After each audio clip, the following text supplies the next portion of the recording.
to another episode of The Gist. My name is Yemi, and I'm here with the ladies of The Gist. Our topic today is corporal punishment. Ladies, we will be talking about corporal punishment in schools and discipline at home, you know, United States versus the African way of raising your kids. Any views on that? Africa is child abuse. They abuse you in Africa. They do abuse you.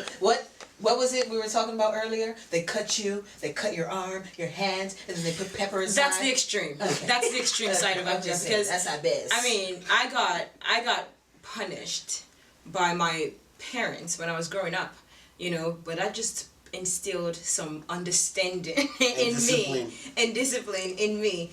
Now there's some people that go through to extremes. Like, you know, I've heard of stories from kids at public schools where the professors, teachers spank the crap out of them where they're bleeding, and that is just not in Africa and that is just not what you call punishment. Right. That's not what you call punishment. But then in the States as well, where punishment is not allowed, where the kid has a right to call the police when the parents just as much as just yell at them or knock a teacher out. You know, now so those are two extremes. Throwing books and hammers at, I can't do. Were you disciplined? I was, but my mother's approach was a bit different. She wasn't an avid for beating or things, even though she was capable.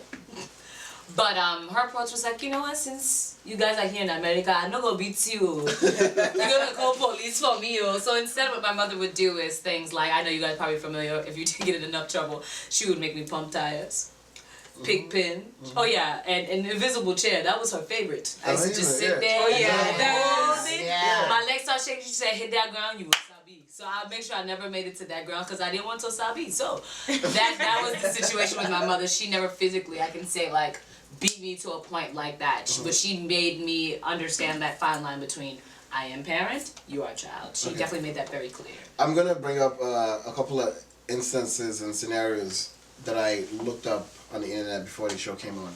The first one was Creflo Dollar, the preacher from can't remember what state, but Atlanta, I think it's Atlanta. Georgia. He got in trouble. He now has a mug trap because he was trying to discipline his daughter, and she called the cops on him.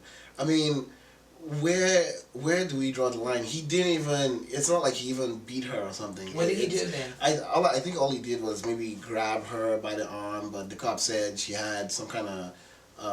So he grabbed her by the neck. I don't think he grabbed her by the neck. He yoked her up. I don't think he grabbed her by the neck. This girl is like 15, 16 or something. The mark could have come from anywhere. I don't think it came anywhere from, like what? So you think she abused herself? Anywhere like what? Like where is the mark gonna come from? We don't even know what the mark looked like, so let's not even say that it came from him.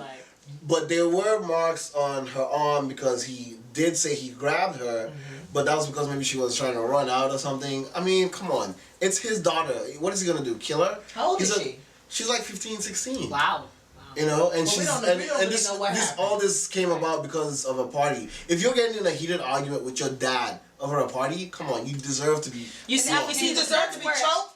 See, you don't deserve to be choked. But you see, that's where it comes in, where kids in the States, if he's from Atlanta, obviously, kids in the States are not punished enough or know to respect their elders or their parents enough. Because when your dad is talking to you, you know to just stand there and listen to what he has to say. And if he says go in the bedroom, you go in the bedroom. He doesn't have to grab you. So maybe in our culture, that's exactly, it is a culture thing. Yeah. Because, you know, we have the whole freedom of speech thing. Back in Africa, there is no speech. You talk when your parents are talking, you will probably not talk again. But I mean, I still go back to our culture. I mean, I like the fact that, you know, we discipline our kids, and not to the extreme. Because, I mean, if my mom works so hard, delivers me after 9 months, works so hard, pays the mortgage, pays my feeding, pays for education, and I would talk to her as I want in her house. Try it. I wanted to add, I was somebody in America's system would be considered child abuse. Because I was that child with the broken bones and the stitches, dealing with African punishment. And at the end of the day, I learned to stay out of trouble and I was disciplined, but again, it also made me afraid of everything. So I think children who are beat too much, when you overdo it, it affects their self-esteem. Absolutely. So I agree. can speak from experience, even though I've grown to be a wonderful, beautiful, Well-rounded, yeah. you know. And you know what? That brings me to this next scenario. I was walking one day at a shopping mall, so to speak, and 3 girls walked past me. They came out of a phone store, a cell phone store, and I heard one of them. They could have been maybe 13, 14. So you were eavesdropping at the mall? I wasn't eavesdropping. You were hustling. That sounds I wasn't eavesdropping. They were walking past eavesdropping me. at 13-year-olds. They were walking perverted? past me, and I can't. they were walking past me, and I heard what they said. And I think the reason why I noticed was because of what the first girl said. She was like, and she said it so arrogantly. She was like, "I cannot believe this man did not pay my phone bill." And I was like, "What?" Obviously, she was talking about her dad. You know, when you... She feels entitled. Yeah, when you can talk about your dad like that, like he's just some random man who's paying your phone bill. I mean, come on. Africans your do it phone too. bill. Yeah. Africans do it too. Africans On do what, it too. Those like- spoiled children. Those Not like children. that. Not like that. A spoiled child in Nigeria would probably say something like, "Man, I can't believe my dad didn't." You still say my dad. Not Not that man. Not that. I mean, come on. Well, I have to disagree with all this Western influence, Western civilization influence. I think we're starting to talk more like that. So I guess overall, what we're saying is corporal punishment good? Is it bad? Should I there just be feel like other there's things? other means of getting I the message agree. across. Like I wouldn't beat my children. I wouldn't either. I wouldn't either. wouldn't I don't beat even my have children. that. I don't even have that in me. But I just feel like there should be a balance. You know, if the kid does something that's way out of line, and the kid does it again, you talk to the kid does it again. I think you need to discipline the kid. Yeah, at there's some discipline, point, just so the kid knows. And that discipline could be spanking the kid, which I don't recommend because I probably wouldn't do it. I don't even have the strength to do that or anything. It could be what Baby's mom did. Yeah. Have her, You know, what is it? pick a Yes. level, tired. pumping tired. You know what I or do invisible think? chair. I do think in this 21st century, kids listen, and it's best to have a sit-down conversation with them. They would understand, they would listen, and they would actually appreciate that you're talking to them like a human being. But then sometimes I feel like outside influence kind of conflicts with that because sometimes Absolutely. I feel like growing up we're one person in school with our friends and then we're somebody else with our parents. Absolutely. And then when they get meshed, We haven't covered this topic entirely, and before we do, I'm just gonna leave on one quick note. We're talking about corporal punishment, states versus Africa. One thing we haven't considered is when you bring a child from Nigeria to the States, totally different ballgame. But we'll cover that when we come back, maybe on another episode. Please stay with us. We're going on to the next segment now. So stay tuned, and we're here on our second segment called Nollywood Trending Topics. This trending topic we'll be talking about today is about how our actors today are starting to decide that Hollywood is no longer the yardstick, or is it still the yardstick? You know, Do you mean Nollywood is no longer the Nollywood? yardstick? Well, no, Hollywood is no longer the yardstick for Nollywood actors. What is the yardstick? Well, some actors feel like if they've made it in Nollywood, that's enough for them. Some feel like if they've not got a Grammy or, they've not been nominated, they haven't made it yet. That's a shame. that is. Is it a especially like shame? why shouldn't the Nigerian market be upheld to a similar standard, or Well, do you beg to differ otherwise? I understand the fact that we are the third largest movie industry, That's an but awesome accomplishment. I understand that it is an awesome accomplishment, but have we analyzed the reason why it's the third largest? I think Because that's Hollywood is number 1 and Bollywood is number 2. Bollywood is number 2.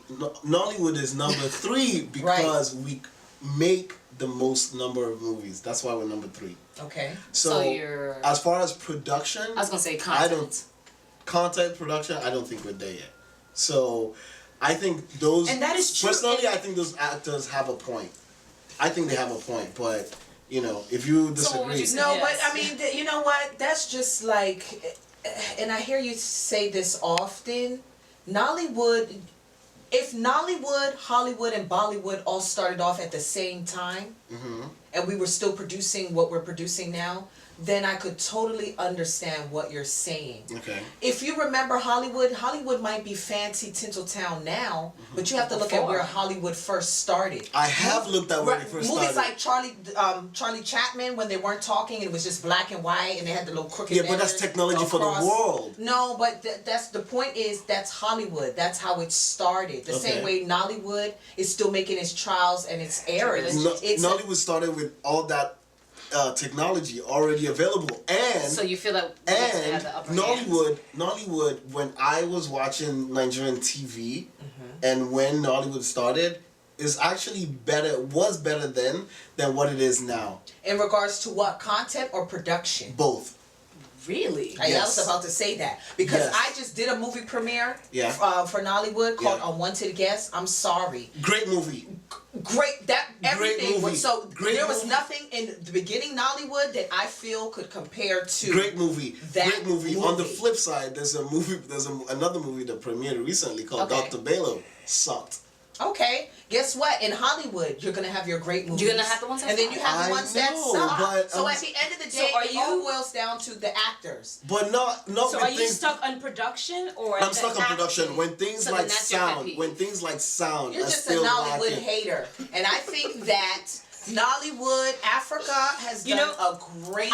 give them some job recognition on with that. producing as many movies as they've produced and accomplishing what they've accomplished, because you now even have Hollywood actors having some interest coming into Nollywood, participating in Nollywood projects. Yeah. So at the end of the day, I think we should, and I did say something about the oppressed always trying to identify with their oppressor.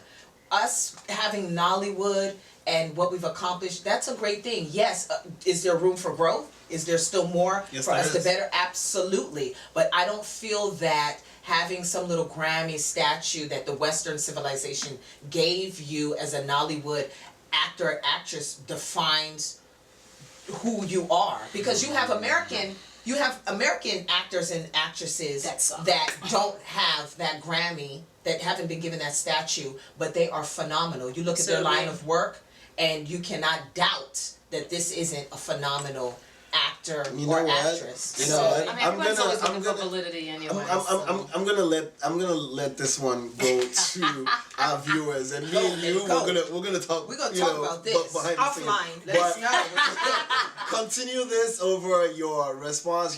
Send us your response on the video. Put it down there, and follow us on Facebook, Twitter at Info Nollywood, and After Gist. You find us there. Just let us know what you think. That's our show for today. Keep it locked. We'll still be right here next week.